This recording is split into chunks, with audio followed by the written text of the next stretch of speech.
Allow me to ask you a question, my gentle friends. Who is Melchizedek? Ask a common African American Christian this question and just listen to the answers you will hear. He was the Messiah, says one guy. No, he was the King of Righteousness, says another. The answer is neither. Let me explain.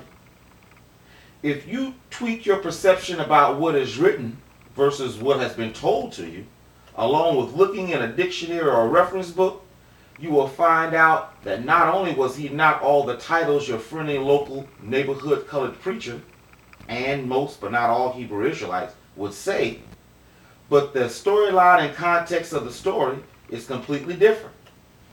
According to Wikipedia under Melchizedek, Melchizedek was a king and priest mentioned during the Abram narrative in the 14th chapter of the book of Genesis. He is introduced as the king of Salem and the priest of El Elyon. He brings out bread and wine and blesses Abram and El Elyon. Example: we have already discussed who El Elyon is, but I sense a little doubt in you in reference to what you just read, so I'll give you another to ease your concerns. According to the Illustrated Dictionary and Concordance of the Bible under Melchizedek, quote, King of Salem, called priest of the Most High, creator of heaven and earth. These epithets, which are applied in Uritic literature to El, the nominal head of the Canaanite pantheon, and applied them to the Lord. Example: as you can plainly see through the reference books, Melchizedek is not who you thought he was, and definitely was not giving praise to Yah.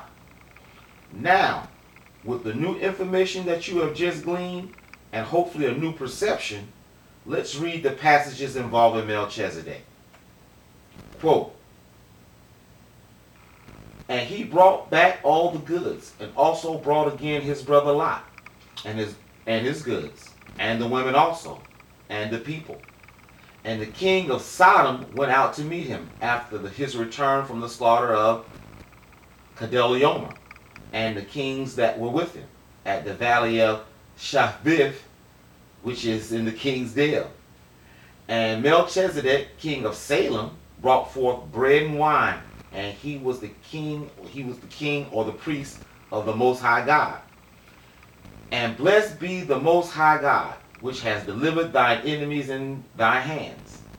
And he gave him tithe of all. And the king of Sodom said unto Abram, give me the persons and take the goods to thyself.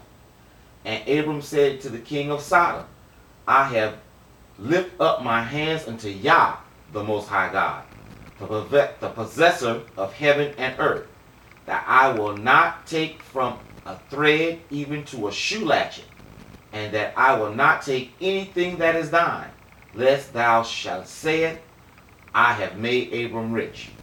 I want to keep going.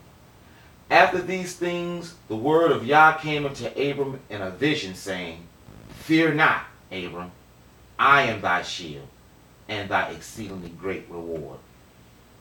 Example. First red flag. He is entertaining and giving aid and comfort to the king of Sodom. You remember the city of Sodom, right? Next red flag, we see Melchizedek giving praise to the Most High God and Abram giving him a tithe of the goods. This is the linchpin in the whole entire plot. First, the tithes.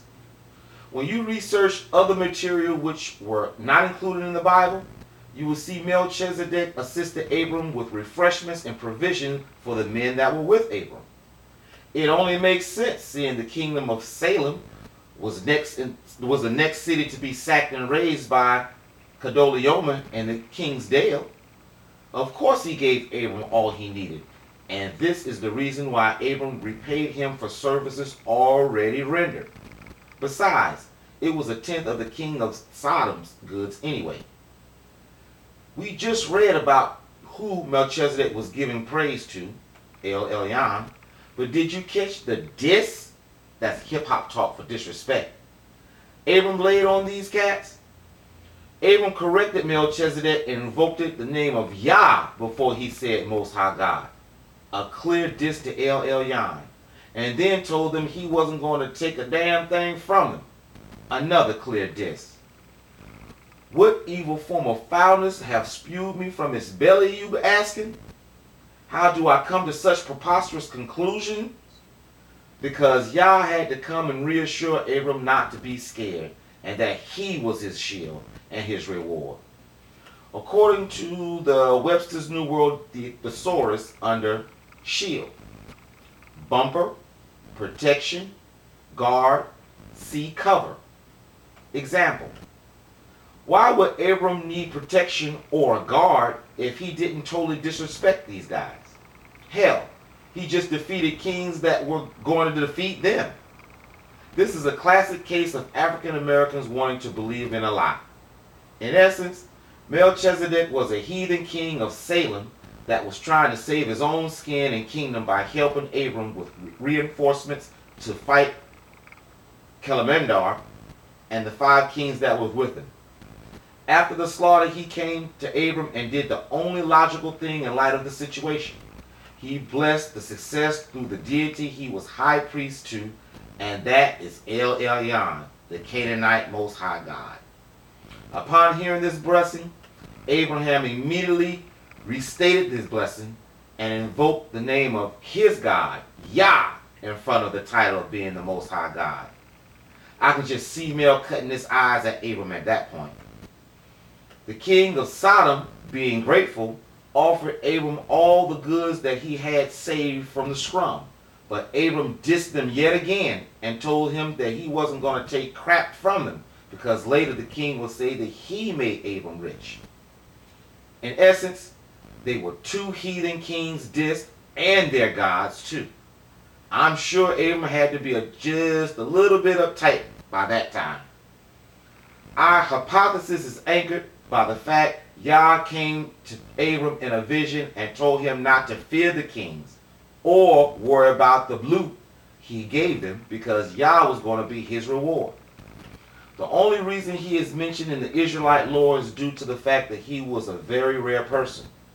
He was not only the king of Salem, but he was also the high priest of the region. The writers of the book of Hebrews in the New Testament uses this fact to make reference to the Messiah, who will also be the king and high priest. That's all.